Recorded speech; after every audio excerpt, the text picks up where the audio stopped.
Abre mis ojos, oh Cristo, abre mis ojos, Señor, yo quiero verte, yo quiero verte. Abre mis ojos, oh Cristo, abre mis ojos, Señor, yo quiero verte, yo quiero verte y contemplar tu majestad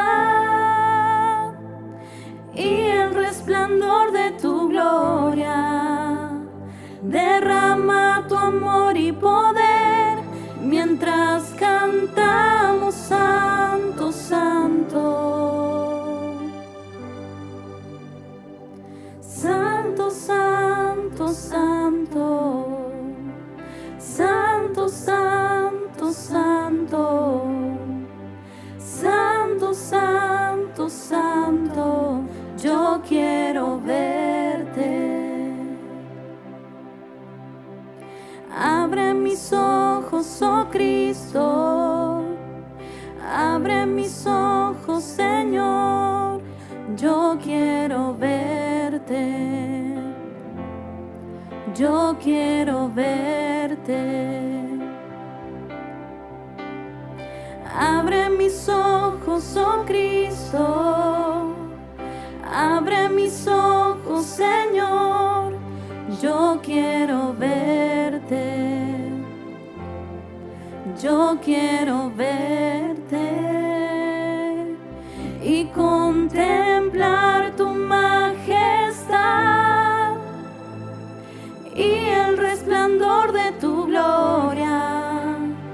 Derrama tu amor y poder mientras cantamos Santo, Santo y contemplar tu majestad y el resplandor de tu gloria. Derrama tu amor y poder mientras cantamos Santo, Santo.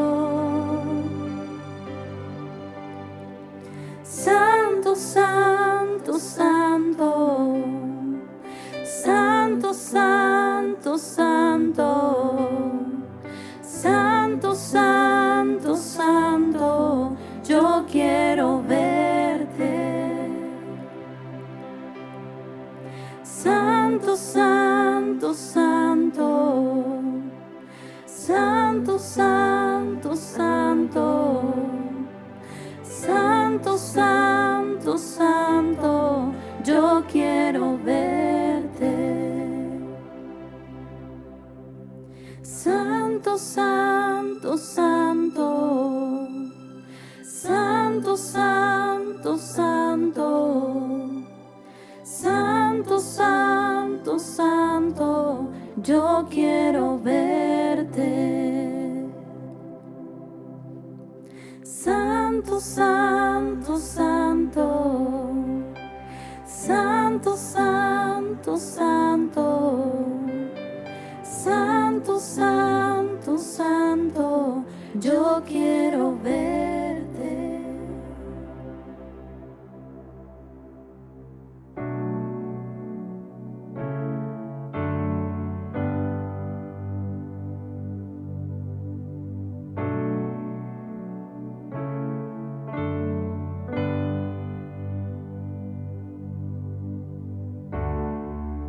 Cuando pienso en tu amor y en tu fidelidad, no puedo hacer más que postrarme y adorar. Cuando pienso pienso en cómo he sido y hasta dónde me has traído, me asombro de ti.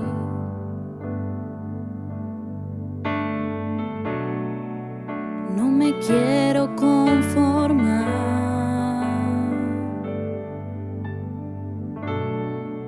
He probado y quiero más. Yo quiero enamorarme más de ti. Enséñame a amarte y a vivir conforme a tu justicia y tu verdad. Con mi vida quiero adorar todo lo que tengo y lo que soy. Todo lo que he sido te lo doy.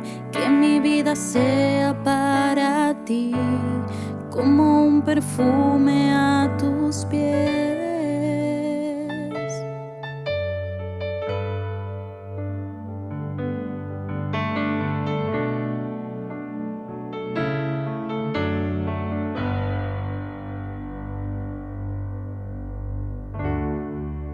Cuando pienso en tu cruz y en todo lo que has dado, tu sangre por mí, por borrar mi pecado. Cuando pienso en tu mano, hasta aquí hemos llegado por tu fidelidad.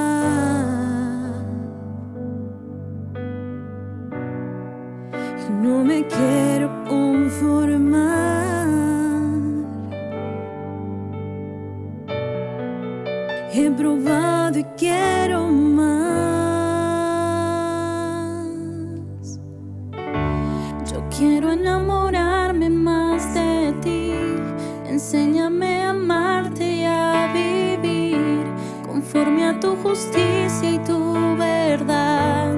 Con mi vida quiero adorar todo lo que tengo y lo que soy. Todo lo que he sido te lo doy. Que mi vida sea para ti como un perfume a tus pies.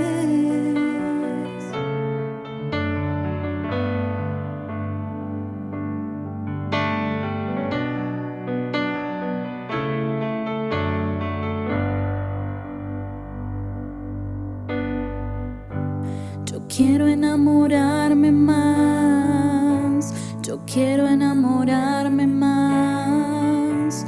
Yo quiero enamorarme más de ti. Yo quiero enamorarme más. Yo quiero enamorarme más. Yo quiero enamorarme más de ti.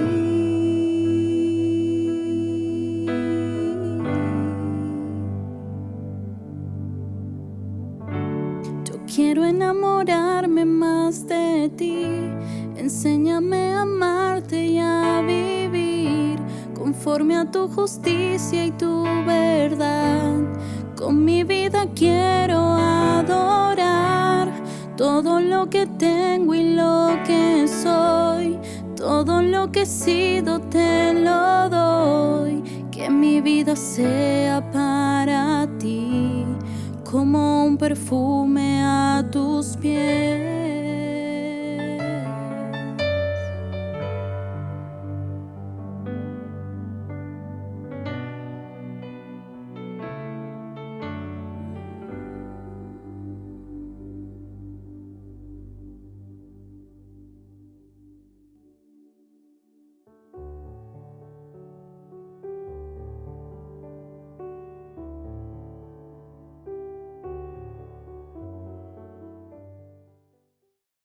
Queridos hermanos, quería saludarles y decirles que les amamos y les extrañamos y que oramos por ustedes.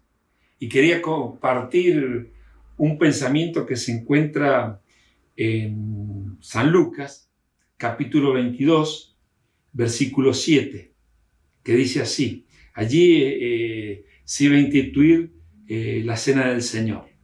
y nos habla de ella. Dice que llegó el día de los panes sin levadura, en el cual era necesario sacrificar el cordero de la Pascua.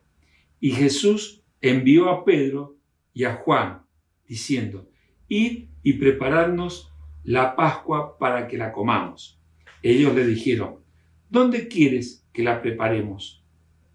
Y él les dijo: he aquí, al entrar en la ciudad, os saldrá al encuentro un hombre que llevará un cántaro de agua. Seguidle hasta la casa donde entrare.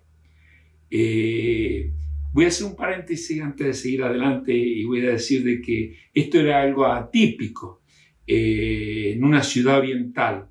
Era muy extraño de que un hombre llevara un cántaro. Entonces, los discípulos, cuando entraran al lugar, a esa ciudad, se iban a encontrar con ese hombre y lo iban a seguir hasta donde se iba a celebrar la Pascua. Y cuando yo veo esta figura, me hace recordar un poco a la guía del Espíritu Santo, cómo este hombre fue guiando a los apóstoles hasta llegar a aquel lugar para poder después disfrutar de la comunión con el Señor. Y vemos cómo el Espíritu Santo, cuando uno se deja guiar por Él y uno tiene comunión con el Espíritu Santo, a uno lo va llevando a disfrutar de la comunión con Cristo. Y sigue diciendo el versículo 11, y decirle al padre de familia de esa casa: el maestro te dice, ¿dónde está el aposento donde he de comer la Pascua con mis discípulos? Entonces él os mostrará un gran aposento alto ya dispuesto, preparad allí. Fueron pues y hallaron como les había dicho y prepararon la Pascua. Bueno, a Pedro y a Juan le informó el Señor que prepararan la Pascua. Entonces ellos buscaron el animal, lo compraron por supuesto, lo sacrificaron y lo asaron en el lugar donde iban a disfrutar de aquella cena pascual. Y dice que cuando era la hora se sentó a la mesa y con él los apóstoles y les dijo: cuánto he deseado de comer con vosotros esta Pascua antes de que padezca. Qué hermoso que es pensar que el Señor descendió de los cielos para ser el Cordero Pascual. Y me encanta cuando Juan el Bautista lo ve y dice: he aquí el Cordero de Dios que quita el pecado del mundo. Y él estaba ya cerca de enfrentar a la cruz. Y él deseaba, dice la palabra del Señor, deseaba comer con vosotros, dice, esta Pascua antes de que padezca. Porque os digo que no la comeré más hasta que se cumpla en el reino de Dios. Y habiendo tomado la copa, dio gracias y dijo: tomad esto, y repartirlo entre vosotros, porque os digo que no beberé más del fruto de la vid hasta que venga en el reino de Dios.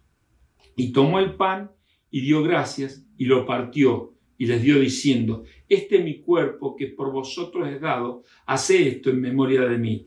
De igual manera, después hubo cenado, tomó la copa diciendo: esta copa es el nuevo pacto en mi sangre que por vosotros se derrama.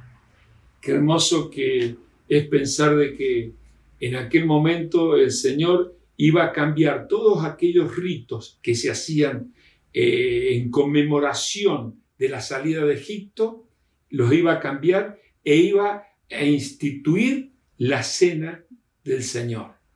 Y sabiendo que Él iba a ser el Cordero Pascual y que Él iba a enfrentar la cruz, que había dejado el lugar de honor, el lugar en donde Él era glorificado, había dejado los mismos cielos para descender a la tierra y buscar lo que se había perdido. Y allí estaba junto a los discípulos disfrutando de esa cena, sabiendo que un discípulo lo iba a traicionar, sabiendo que estaban disputándose entre ellos quién iba a ser el mayor.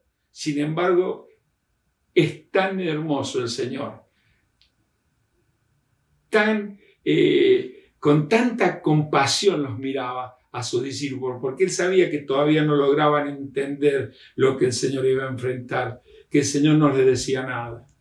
Y bueno, allí el Señor sabía que Él tenía que enfrentar la cruz, cargar nuestros pecados, sufrir el desamparo de Dios para ampararnos a nosotros y derramar su preciosa sangre, esa preciosa sangre que nos limpia de todo pecado y que nos presenta ante la gloria de Dios sin mancha y con alegría. Y allí instituyó la Cena del Señor. Y qué hermoso que dice que Él cuando instituye la Cena del Señor dice: hacé memoria de mí hasta que venga. Es maravilloso porque la mesa del Señor une las dos venidas, la venida del Cristo sufriente, del Mesías sufriente, y la venida del Mesías reinante. Así que esperamos pronto la venida de nuestro Señor Jesucristo. Mientras tanto, les recordamos hoy día en el pan y en el vino. El pan figura de su cuerpo y el vino figura de esa sangre que fue derramada en la cruz del Calvario. Hermanos, el Señor les bendiga y que realmente cuando participemos de estos símbolos tomemos un poco de conciencia de lo que el Señor hizo a favor nuestro, del sacrificio que le costó al Señor enfrentar la cruz del Calvario. Dios les bendiga.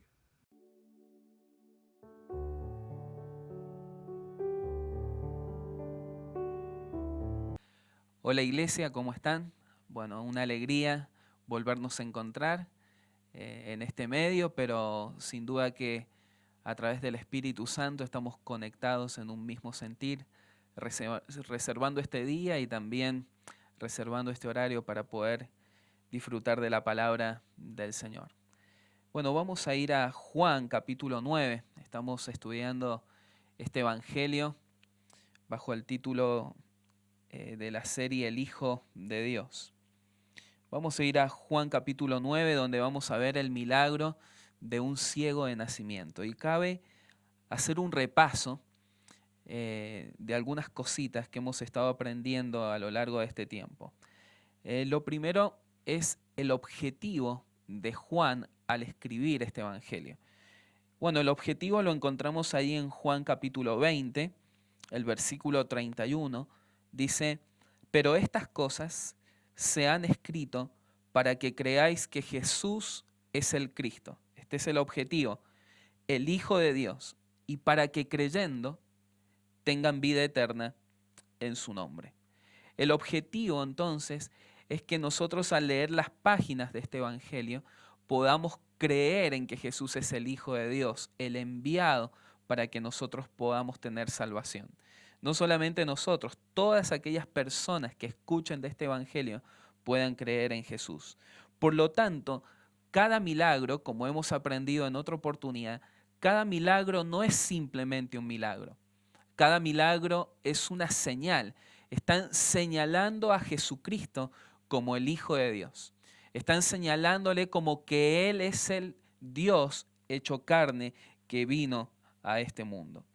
Hay 6 características de las sanidades del Señor Jesús que de alguna manera lo señalan como que Él es Dios.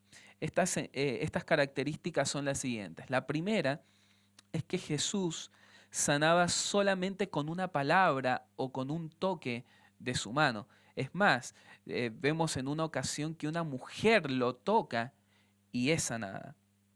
En segundo lugar, Jesús sanaba instantáneamente. No era un proceso de sanidad o una mejoría que iba teniendo la persona normal. No, en el momento era sanada. Tercero, es que Jesús sanaba completamente. Dice la palabra con respecto a la suegra del apóstol Pedro, que después de ser sanada se levantó en el instante y le servía al Señor. Una cuarta característica de las sanidades de Jesús es que Él sanó a todos los que acudieron a Él. Quinto, Jesús sanó las enfermedades físicas, orgánicas, crónicas y congénitas. En el caso de este ciego que vamos a ver, era un ciego de nacimiento. ¿sí? Esto es importante porque no era que simplemente sanaba un dolor de cabeza, algo invisible, imperceptible a los ojos de los humanos, sino que sus milagros eran impactantes. Por eso es como medio alocado ver de que los fariseos no creían en él. Él restauró y reemplazó piernas de los lisiados y extremidades de leprosos, manos secas, columnas encorvadas, vista a los ciegos, oídos que estaban sordos. Él los sanó. Y la sexta característica, y esto no lo vemos en ninguna otra persona, es que él resucitaba muertos. Esto es sumamente importante porque estas características señalan la deidad de nuestro Señor Jesús. El objetivo de Juan y del Espíritu Santo a través del Evangelio es señalar a Jesús. Ahora esto es importante porque ¿para quién está siendo usado este Evangelio? Está siendo usado para nosotros. ¿Sí? Para señalarnos a nosotros que Jesucristo es el Hijo de Dios, para señalar a todo aquel que leyó o ha escuchado del libro de Juan, pueda creer en el Señor Jesús. Juan señala a Jesús como Dios hecho carne y quien lo llena todo en todo, que Él es la plenitud a través de los yo soy, de los 7 yo soy que se encuentran ahí en el libro de Juan. Señala a Jesús como Dios mismo al presentarlo como la respuesta para todas las necesidades del ser humano. En lo que hemos visto hasta ahora, en Juan capítulo 2, a través de este milagro, cuando Jesús convierte el agua en vino, Jesús es presentado como la respuesta de Dios a las desilusiones del hombre. En Juan capítulo 2, cuando Jesús sana al hijo de un oficial, se presenta a Jesús como que Él es la respuesta ante cualquier duda del hombre. En Juan capítulo 5 se presenta como la respuesta a la parálisis del hombre. En Juan capítulo 6, en la alimentación de los 5.000, dice, pero hemos aprendido que han sido más de 5.000 personas, Jesús es la respuesta a la insatisfacción del hombre. En el mismo capítulo, cuando Jesús calma la tempestad, se presenta a Jesús como la respuesta a los temores del hombre. Juan capítulo 9, que lo vamos a ver ahora, ante la ceguera de este hombre, se presenta a Jesús como la respuesta a la ceguera justamente del ser humano. Y luego en Juan capítulo 11, que se verá más adelante, Jesús es la respuesta a la muerte del hombre. Sin embargo, pese a tantos señalamientos, tantos prodigios, tantos milagros, hay personas que siguen cegadas a las buenas noticias y se niegan a reconocer a Jesús como el Señor de sus vidas y a arrepentirse. Ciegos. Así he titulado el mensaje de este domingo. Ciegos.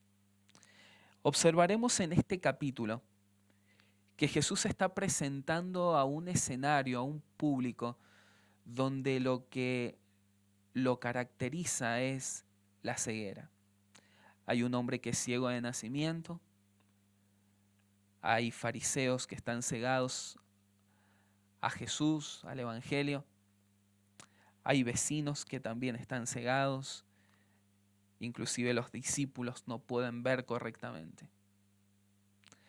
Sería bueno reflexionar qué parte del público nos identifica más, observar qué problema de visión estamos teniendo nosotros hoy por hoy y al identificarlo, pedirle al Señor que haga un milagro en nuestra vida. Vamos a ir al Señor en oración.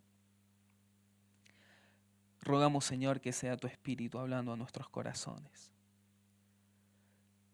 Rogamos, Señor, que sea tu palabra presentándose como una lámpara que alumbre intensamente nuestras imperfecciones, Señor, nuestro pecado, nuestra condición. Y nosotros al verlo podamos correr a vos para ser lavados. Lo rogamos, Señor, en el nombre de Jesús. Amén. vamos a ver de manera progresiva estos problemas de visión que se encuentran en este capítulo. El primero, una miopía espiritual. Es lo primero que vamos a encontrar y lo vamos a observar en los discípulos. Acompáñame al versículo 1. Dice, al pasar Jesús vio a un hombre ciego de nacimiento y le preguntaron sus discípulos, diciendo, Rabí, ¿quién pecó? ¿Este o sus padres, para que haya nacido ciego? Los discípulos creían en Jesús, pero aún su visión era media corta, no ven como deberían ver. Si ustedes lo ven en el tono que ellos preguntan esto, lo vieron a este ciego como un tema de discusión teológica, lo vieron como un rompecabezas a armar, como un enigma, así lo vieron. Los discípulos vieron a este hombre como un asunto polémico y de alguna manera de juicio. ¿Quién pecó? ¿Pecó él o pecaron sus padres para que él esté en esta condición?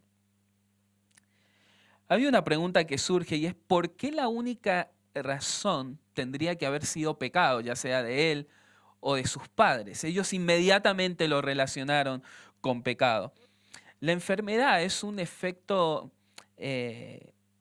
universal de la caída, cuyo resultado a raíz del pecado es muerte y decaimiento de la existencia en un mundo imperfecto. Esto lo generó la caída, ¿sí? Y aflige a todos los seres humanos. No importa cuánto cuide su salud, en algún momento se va a enfermar. Y esto es causa de que el pecado entró en el mundo. Y no siempre hay un enlace directo entre enfermedad y pecado, más allá de que hay veces que sí, pero no siempre es así. Y acá Jesús va a contestar de que no pecó ni él, ni pecaron sus padres. Ahora, hay algunos pensamientos que estaban instalados en ese tiempo en el pueblo judío que pueden haber estado en los discípulos. No nos olvidemos de que ellos son discípulos, ellos son aprendices, ellos están aprendiendo, entonces están haciendo esta pregunta al Señor Jesús. Y alguna de las concepciones que estaban por allí era que primero tal vez ellos pensaban que podía estar conectado al pecado, ya que en Juan capítulo 5, cuando Jesús se encuentra con el paralítico, luego de haberlo sanado, le dice, bueno, vete, no peques más, no sea que te venga algo peor. Jesús relacionó inmediatamente en esa ocasión la parálisis de este hombre con pecado que él había cometido.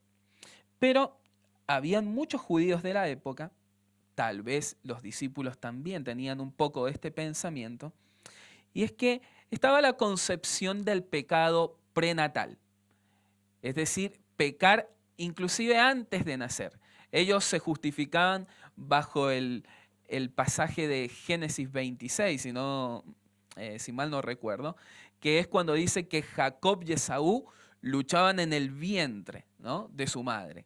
Entonces ellos dicen, ahí está el pecado prenatal. Bueno, habían otras concepciones que eran más del pensamiento griego en ese tiempo y podría haber estado tal vez instalado en alguno de los discípulos. Y era que Platón creía que cuando el mundo fue creado, todas las almas estaban almacenadas en algún espacio. Entonces, cuando uno nacía, de una bodega salía un alma, ¿sí?, y esa alma se metía en el ser humano. Y depende del alma que le tocara, fuera buena, fuera mala, es como usted iba a ser el resto de su vida. Esto es un disparate, obviamente, pero eran cosas que se creían en ese tiempo. Y el último pensamiento que puede estar ahí instalado en alguno de sus discípulos es, tal vez pecaron sus padres. Esto puede tener algún tipo de fundamento, ¿sí?, en el hecho de que, bueno, seguramente usted ha visto, a mí me pasó cuando yo trabajé mucho tiempo en la parte de discapacidad y ver que por problemas de adicciones de los padres o desórdenes alimenticios, algún niño nacía con una discapacidad. No necesariamente pasa en todos, pero podría ser así. El tema es que ellos están concentrados en esta pregunta, pero hay un contraste muy fuerte con la persona del Señor Jesús. El tono de respuesta de Jesús muestra que Él trata de manera irrelevante esta pregunta que ellos hacen. Se observa claramente una incompatibilidad entre la insensibilidad de los discípulos y la compasión del Señor Jesús. No cabe duda que la única persona que no está ciega y que ve en ese momento es el Señor Jesús. Me encanta cómo empieza este capítulo. Dice, al pasar Jesús vio. Qué detalle tan importante para un capítulo que va a hablar de tanta ceguera. Al pasar Jesús vio a un hombre ciego de nacimiento. Detengámonos unos minutos para observar algo interesante en esto. Con este versículo podríamos estar todo el mensaje. Pero si usted observa el contexto en el cual se escribe este primer verso, es muy interesante, porque los últimos versículos, el capítulo 8, versículos 58 y 59, el Señor va a decir, Jesús le dijo, de cierto, está ahí con una charla media acalorada con los fariseos, y dice, Jesús les dijo, de cierto les digo, antes que Abraham fuese, yo soy. Esto les molestó mucho a los fariseos. Y dice, tomaron entonces unas piedras para arrojárselas, pero Jesús respondió y salió del templo y atravesando por en medio de ellos, se fue. Al pasar, Jesús vio a un hombre ciego de nacimiento y se detuvo. Esto es impactante. ¿Por qué? Vemos la hermosura de nuestro Señor en medio de tanta presión, lo están persiguiendo para matarlo, para arrojarle piedras. Él ve a alguien de necesidad y se detiene. A Jesús lo detiene la necesidad de los demás. No importa la presión, no importa los peligros, Él vino a un propósito, Él vino a buscar y a salvar aquello que se había perdido.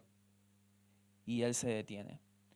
Mi pregunta es, si a nosotros nos detiene lo mismo que a Jesús lo detiene. Me encanta esto. Ven, cada palabra aquí es importante. Dice el versículo 1, al pasar. Fue algo al pasar. No era algo agendado, era algo cotidiano. Esto nos habla que el hacer misericordia y el llevar adelante el ministerio tenía que ver con la vida cotidiana del Señor Jesús.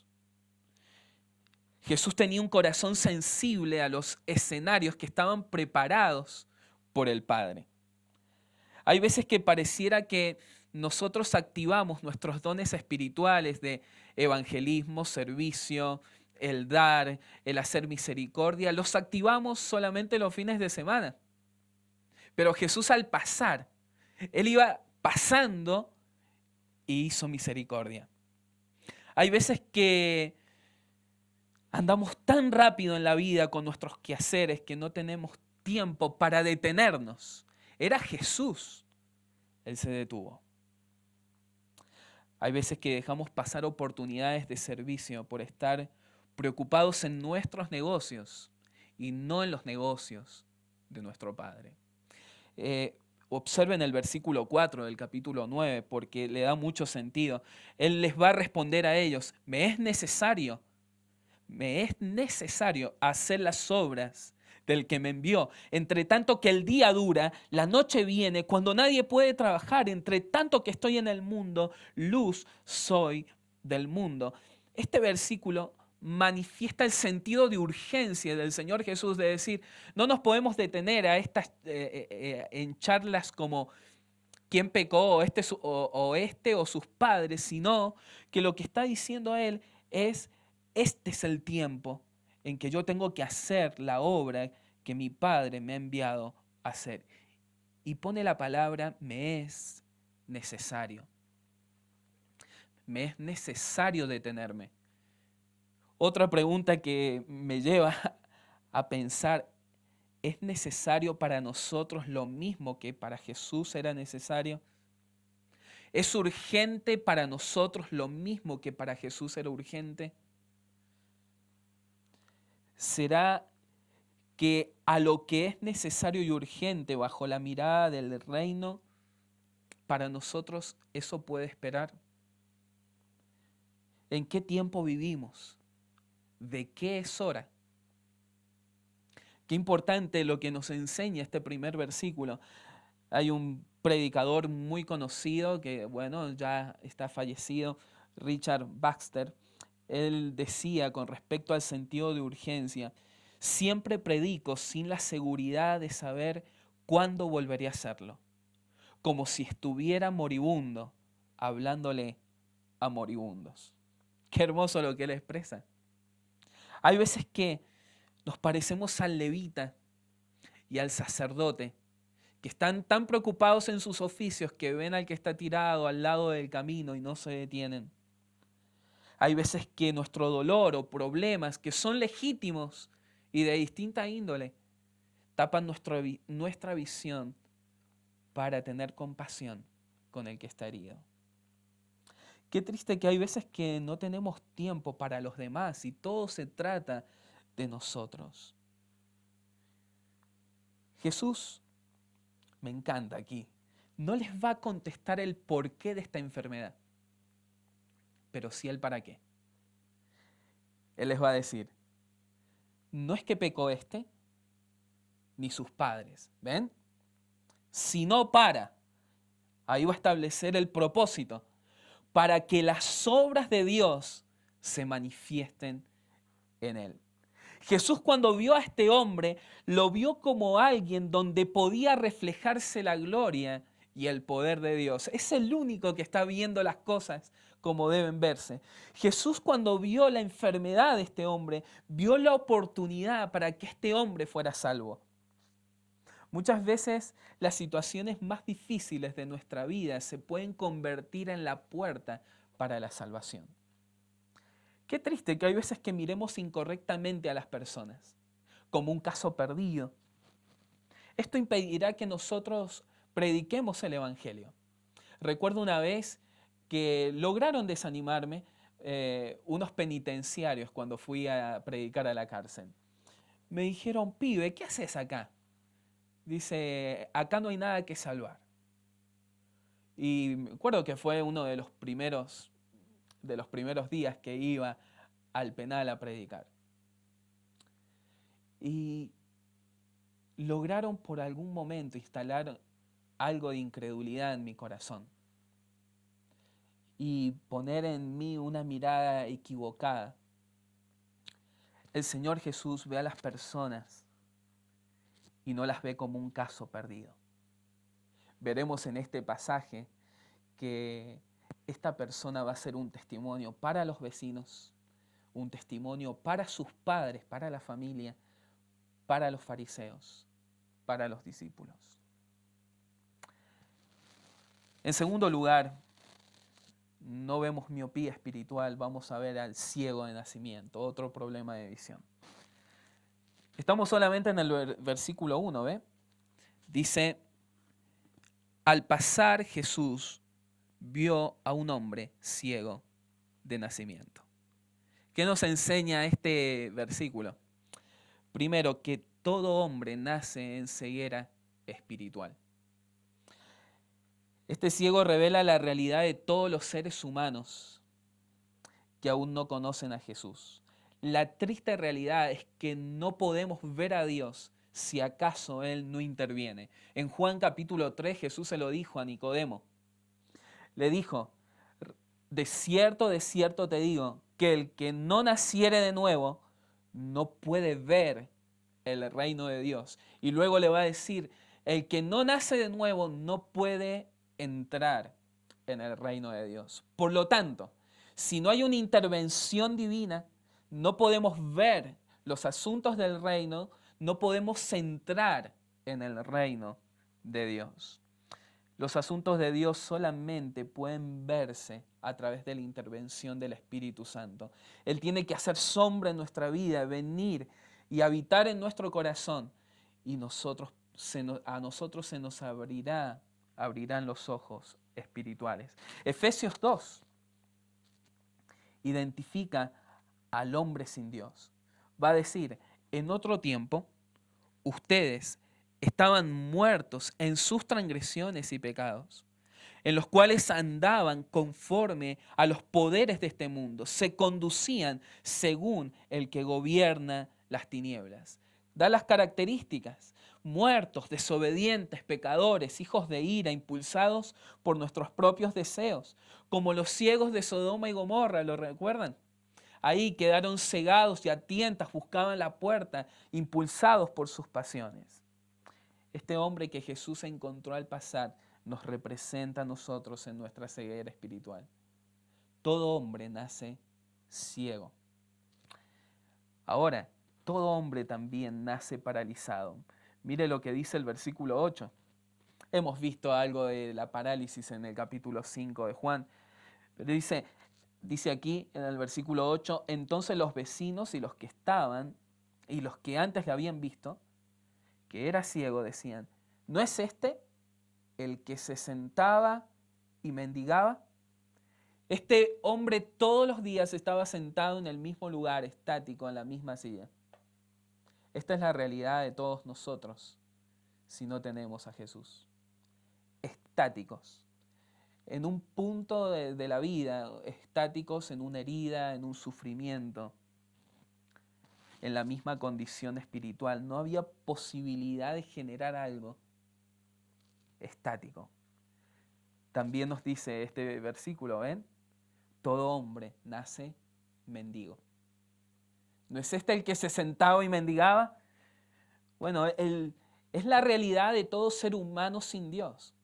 Está mendigo, aunque crea que es rico. Pero el Señor no nos pensó con este propósito. En Génesis 1:26, cuando Él crea al hombre, dijo el Señor: enseñoread, hizo juzgad, le dio autoridad, pero al entrar el pecado en el mundo, lo ubicó al hombre en un estado de pobreza. Por lo tanto, somos mendigos. Nos representa este hombre en nuestra miseria, aunque no nos guste, pero es así. El problema es que el hombre no se reconoce a sí mismo como mendigo, como ciego, como desnudo. Y necesitamos reconocerlo para poder encontrar la transformación a través de Jesús. Bienaventurado el pobre en espíritu, porque de este es el reino de los cielos. Todo hombre necesita ir a Jesús para ver. Miren lo que dice Juan capítulo 9, el versículo 6 ahora. Juan capítulo 9, versículo 6. Dicho esto, escupió en tierra e hizo lodo con la saliva y untó con el lodo los ojos del ciego y le dijo: ve a lavarte en el estanque de Siloé, que traducido es enviado. Fue entonces y se lavó y regresó viendo. ¿Ven? Todo hombre necesita un milagro divino para ver. Sin la intervención de Jesús, este hombre no puede ver la luz. Esto es muy importante porque no basta tener la luz enfrente. Tiene que haber una intervención divina. Porque si a un ciego yo le pongo luz enfrente de él, no significa que vaya a ver. Necesita el milagro de la vista para poder ver. No importa qué tan cerca tenga la luz. Los fariseos tenían la luz frente a ellos, pero estaban ciegos. No habían recibido el milagro de la vista. Por lo tanto, este hombre, ¿sí?, lo que muestra este pasaje es que Jesús intervino para que recibiera la vista. ¿Se da cuenta? Ninguna intervención humana podría dar vista a un ciego. Algunos judíos creían que la saliva de alguien que estaba ayunando podía dar vista a un ciego o sanar alguna herida. Pero Jesús acá está mostrando a través de este milagro algo mucho más profundo. a través de este método. Hay algunos comentaristas que creen lo siguiente, que de alguna manera Jesús está mostrando que cualquier método humano no sirve para que el hombre pueda tener vista. Fíjense que el barro siempre simbolizó al ser humano, el polvo.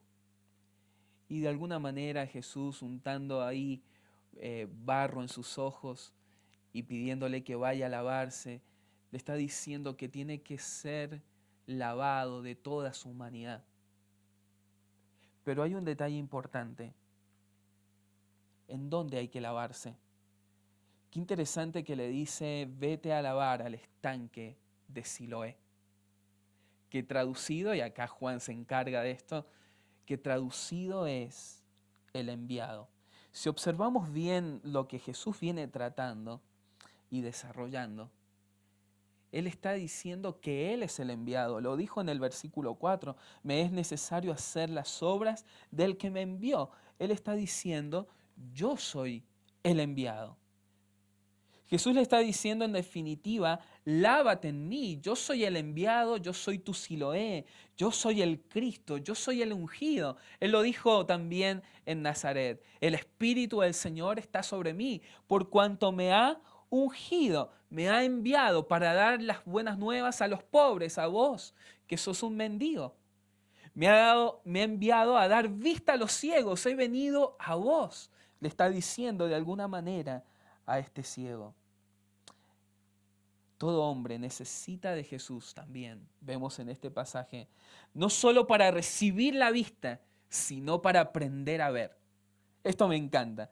Así como los discípulos están aprendiendo a ver, ellos no son ciegos espirituales, este hombre también tiene que aprender a ver luego de recibir la vista.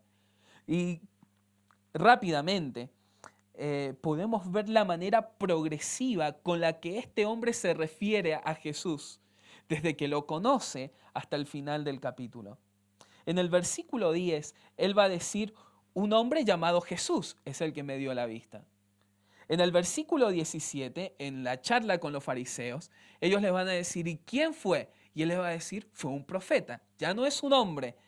Él va a decir, es un profeta. Es alguien que tiene palabra de Dios. En el versículo 31, cuando él está hablando, ¿sí? Va a decir, él es el Mesías. Él es el enviado de Dios para mi necesidad. Y luego en el versículo 35 llega un clímax, la revelación para este hombre. Dice en el versículo 35 al 38, cuando está hablando con Jesús, se refiere a él como Señor. Y dice la palabra que le adoró. No solamente contestó apropiadamente con respecto a quién era Jesús como Señor, sino que en sus acciones demostró también un comportamiento adecuado. No sé si ha leído alguna vez Proverbios capítulo 4, versículo 18, pero revelan la condición de este hombre. Dice, mas la senda de los justos es como la luz de la aurora, que va en aumento hasta que el día es perfecto. ¡Wow! ¡Qué bonito!, ¿no? Mas la senda de los justos es como la luz de la aurora, que va en aumento hasta que el día es perfecto. Es lo que el apóstol Pablo decía, ¿no? Vamos de gracia en gracia, de gloria en gloria.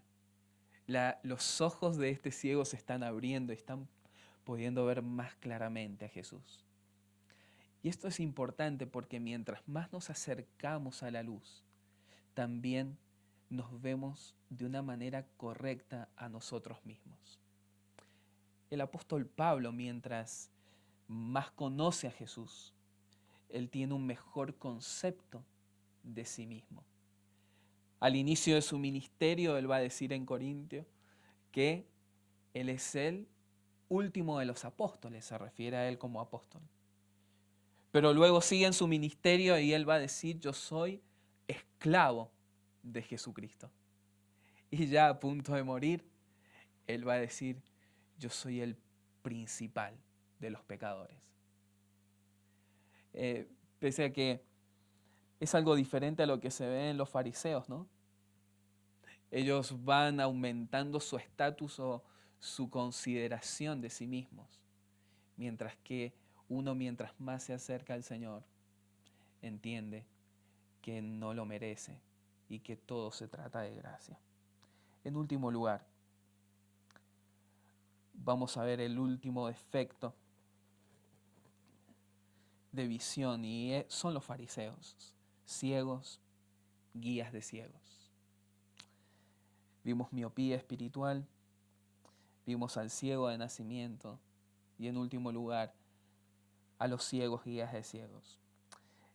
Como les dije, esto es progresivo, ¿no? El orden progresivo de los problemas de visión se ve claramente en este pasaje y uno diría, ¿habría algo más terrible que la ceguera de este hombre? Sí, la ceguera de los fariseos. Tenían la luz frente y no querían ver y se resistían a ella. Es lo que dice Juan capítulo 3. Esta es la condenación, que la luz vino al mundo y los hombres amaron más las tinieblas que la luz, porque sus obras, eran malas. El problema más grande que vemos aquí en ellos es la incredulidad. Y quiero que me acompañen en el razonamiento que lleva Juan desde el versículo 3 en adelante. Vamos a leer esto porque es muy importante. 4 características de la incredulidad. Y son todas con I para que se acuerde de ellas, ¿sí? La incredulidad es inconsecuente.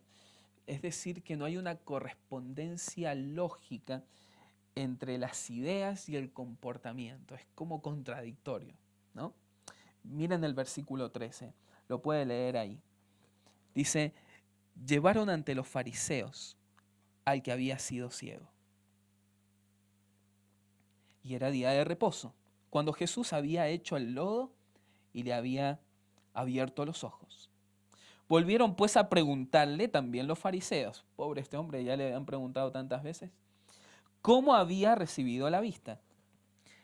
Y él les dijo, me puso lodo sobre los ojos y me lavé y veo. Entonces algunos de los fariseos decían, ese hombre no procede de Dios, porque no guarda el día de reposo. Otros decían, ¿cómo puede un hombre pecador hacer estas señales? Y había disensión entre ellos. La inconsecuencia la encontramos en varias cosas, aquí en ellos. En vez de regocijarse por la sanidad de este ciego, imagínense, un ciego de nacimiento era conocido por todo el pueblo, ellos no se regocijan, ellos están enojados. Realmente ellos están cegados. No los asombra en lo más mínimo este milagro. El que un ciego de nacimiento vea no es un milagro de todos los días. Ellos saben que esto se trata de algo especial. También en que entre ellos mismos no están de acuerdo. ¿Lo ven? Dice que había entre ellos disensión. Algo que de alguna manera me llama la atención y digo, qué peligro, Señor, para nosotros. Cuando a ellos no los asombra este milagro, es que perdieron la capacidad de asombro. Qué tristeza esto. Como que un ciego, ¿sí?, recupera la vista y para ellos es normal. ¿No le hace acordar al pueblo de Israel? Caía maná, caía codornices, ellos se acostumbraron a esto. Se les endureció el corazón. No eran como niños. A los ojos de ellos Jesús no había quebrantado el día de reposo según a las Escrituras, pero sí a todo aquello que era material extra bíblico de los rabinos. Por ejemplo, cuando el Señor hace lodo, ¿sí? El Señor lo ha hecho adrede a esto, ¿no? Ahora, esto es importante, cuando Él hace lodo se estaba quebrantando un ítem ahí que tenían los rabinos, es que estaba prohibido amasar. Entonces, sin duda, se pueden haber ido por allí en donde él estaba quebrantando este mandamiento. Otro era que no se podía hacer uso medicinal de nada, a no ser que la persona se estuviera muriendo. Y el Señor Jesús utiliza saliva y lodo para curar a este hombre. La incredulidad también, otra ahí, es intratable. De alguna manera es testaruda, es terca. Mire lo que dice el versículo 17. Acompáñeme ahí en la lectura. Dice, entonces volvieron a decirle al ciego, ¿qué dices tú del que te abrió los ojos? Otra vez. Y él dijo, que es profeta. Pero los judíos no creían que él había sido ciego y que había recibido la vista, hasta que llamaron a los padres del que había recibido la vista. Ahora sí, ahora hay un veredicto más fuerte. Y le preguntaron diciendo a los padres, ¿es este vuestro hijo, el que vosotros decís que nació ciego? ¿Cómo pues ve ahora? Sus padres respondieron y les dijeron, sabemos que este es nuestro hijo y que nació ciego. Pero ¿cómo ve ahora? No lo sabemos. ¿O quién le haya abierto los ojos? Nosotros tampoco lo sabemos. ¿Edad tiene? Es decir, ya está grandecito. Pregúntenle a él. Esto dijeron sus padres porque tenían miedo de los judíos, por cuanto los judíos ya habían acordado que si alguno confesase que Jesús era el Mesías, fuera expulsado de la sinagoga, lo iban a excomulgar. Por eso dijeron sus padres, ¿edad tiene? Pregúntenle a él. Entonces volvieron a llamar al hombre que había sido ciego y le dijeron, da gloria a Dios, nosotros sabemos que ese hombre es pecador. ¿Qué estaban diciendo? Es que de alguna manera lo querían sumar a este ciego a su bando. Le dijeron, bueno, mira, es cierto, recibiste la vista, dale gloria a Dios, pero no a este hombre. No se te ocurra dársela a este hombre. La respuesta de este ciego de alguna manera descolocó a los fariseos porque él dijo que Jesús era profeta. Era indiscutible que Jesús había realizado este milagro. Literalmente este milagro estaba allí frente a los fariseos y ellos no lo querían ver. Hay un principio importante ante la terquedad de ellos. Así como la luz obedecida aumenta la luz rechazada aumenta las tinieblas. El profeta describe perfectamente a los fariseos, el profeta Isaías. Sus atalayas son ciegos, todos ellos ignorantes, todos ellos perros mudos, no pueden ladrar, son soñolientos, echados, aman el dormir. Jesús habló de ellos, diciendo que ellos tienen ojos pero no ven y tienen oídos pero no oyen. La incredulidad también es irracional. Miren cómo sigue esta parte del texto, me encanta. Dice el versículo 25. Entonces respondió y dijo, acá está hablando el ciego, si es pecador, no lo sé. Una cosa sé, que habiendo yo sido ciego, ahora veo. Le volvieron a decir, ¿qué te hizo? ¿Cómo te abrió los ojos? Él respondió, ya se los dije y no me quieren oír. ¿Por qué lo queréis oír otra vez? ¿Quieren también ustedes hacerse sus discípulos? Y le injuriaron y dijeron, tú eres su discípulo. Pero nosotros somos discípulos de Moisés. Nosotros sabemos que Dios ha hablado a Moisés, pero respecto a este no sabemos de dónde sea. Respondió el hombre y les dijo, pues esto es lo maravilloso, que vosotros no sepáis de dónde sea, y a mí me abrió los ojos. Estos hombres estaban devastados ante este ciego. Miren, este hombre sin duda que tiene cada vez mayor revelación de Jesús. Este mendigo va a estar siendo utilizado por el poder de Dios. Primero, no hay nada más poderoso que un testimonio. Él le va a decir, yo no sé nada de lo que ustedes me preguntan, pero yo era ciego y ahora veo. Qué importante dar nuestro testimonio. También vemos humildad en él. Él dice, yo no sé. Hay veces que nos preguntan cosas y siempre tenemos respuestas para dar. Él dice, yo no sé. Lo que sí sé es que he sido transformado. Y un testimonio habla más fuerte que miles de palabras.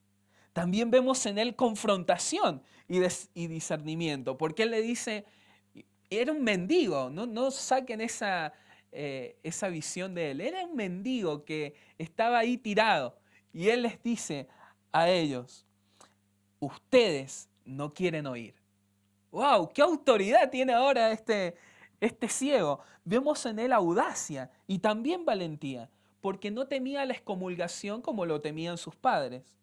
Y él les va a decir, ustedes también quieren hacerse sus discípulos, ustedes no me quieren oír. Vemos identificación. Cuando él dice, ustedes quieren también, ese también, hacerse sus discípulos, les está diciendo, yo ya soy uno. Y vemos revelación. Este mendigo procedió a una conferencia teológica y va a hablar como nadie, ¿no? Cuando es recién convertido. Miren lo que dice. Esto, presten atención a cada palabra. Esto es lo maravilloso, que ustedes no sepan de dónde sea Él. En definitiva, ya que son los más espirituales en este lugar y que ustedes deberían saberlo, y a mí, en definitiva, que yo no soy nada, que soy un ciego, un desnudo, un pobre, me abrió los ojos. Y sabemos, le dice él, que Dios no oye a los pecadores. Por lo tanto, él está diciendo Jesús es sin pecado. Pero si alguno es temeroso de Dios y hace su voluntad, a ese oye. Está diciendo Jesús es oído por el Padre y vino a hacer la voluntad del Padre. Les va a decir, desde el principio no se ha oído decir que alguno abriese los ojos a uno que nació ciego. Es decir, que está diciendo, un milagro de ceguera no pasa todos los días. Jesús es el cumplimiento de los profetas, les está diciendo. Si este no viniera de Dios, nada podría hacer. Está diciendo, Jesús bajó del cielo, Él es el Mesías. Lo que ha hecho Jesús solamente lo puede hacer Dios. ¡Wow! Ahora sí, con tremenda predicación de un mendigo, ¿no? Estos hombres vamos a ver cómo reaccionan. Y en cuarto lugar, la incredulidad es insolente.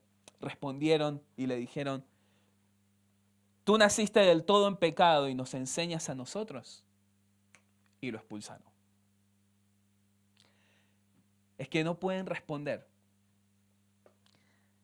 La incredulidad es insolente. No pueden responder a la sabiduría celestial. No les queda otra que actuar con violencia. Y lo expulsan. Actúan con humillación, soberbia, autoritarismo, humillación, persecución. Falta de humildad hay en ellos. Vos nos vas a enseñar. Qué triste esto. Y de alguna manera juzgan. Les dice, hay algo que sabemos. Vos naciste todo en pecado. Lo contrario a cuando comenzó el capítulo, ¿no?